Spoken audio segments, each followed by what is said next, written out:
জি আলহামদুলিল্লাহ ভালো আছি। থেকে হচ্ছে গিয়ে আমরা শুরু করি, আমাদের এই র্যালিটা শুরু করি। আমাদের আজকের এই র্যালিটা ছিল হচ্ছে শহীদি মার্চ র্যালি।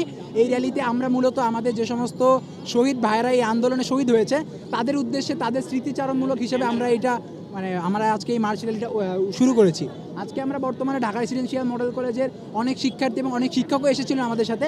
তারা আমরা আজকে এই শাহবাগে একত্র হয়েছি। আমরা মূলত শুধুমাত্র এই যে তিনজনের ছবি দেখছেন, এই তিনজনের ছবি, এই তিনজনকে স্মরণ করছি না।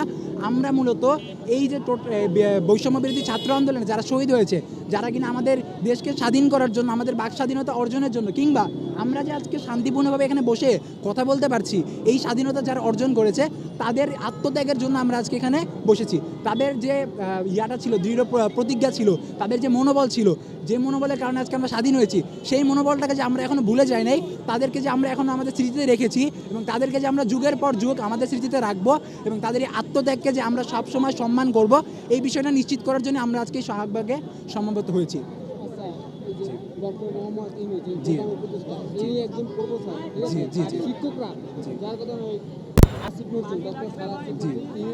শিক্ষকরা দেশ চালাইতেছে আর তোমরা দেশ গঠন করতেছে, এটার ভিতরে অনুভূতি কি? মূলত দেখেন, একটা জাতির মেরুদণ্ডই হচ্ছে শিক্ষা।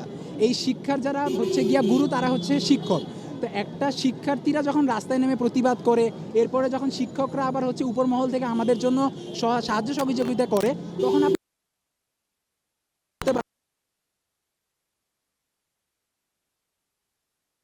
তবুও এই স্বাধীনভাবে চলাচল অনেক দুর্নীতিগ্রস্ত মানুষজন, তাদের উদ্দেশ্য যেহেতু হাসিল আর করতে পারবে না, সেহেতু তারা আমাদের ক্ষতি সাধনের জন্য নানাভাবে চেষ্টা করতেছে এবং সেই চেষ্টাকেও যে আমরা রুখে দিতে পারি সেটাও আমরা বুঝাচ্ছি।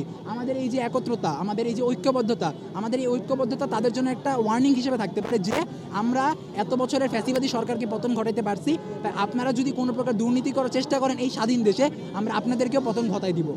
অনেক শিক্ষার্থীরা বলতেছে যে আমি রক্ত দিতে পারি না, জি, আমি নিজেকে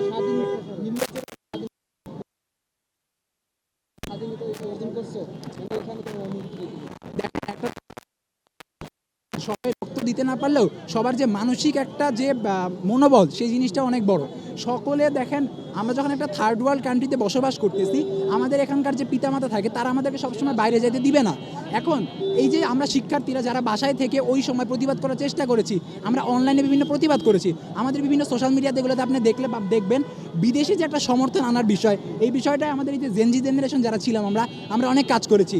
রক্ত মাঠে নেমে দিতে না পারলেও যারা রক্ত দিচ্ছে তাদেরকে সাহায্য সহযোগিতা করে আমরা প্রমাণ করেছি যে আমরা আসলে কীভাবে রাজপথে থেকে আন্দোলন করতে পারি বা করতে পারি। যে আমার নাম হচ্ছে আহানা ফাবিদ, ঢাকা রেসিডেন্সিয়াল মডেল কলেজ 10ম শ্রেণী।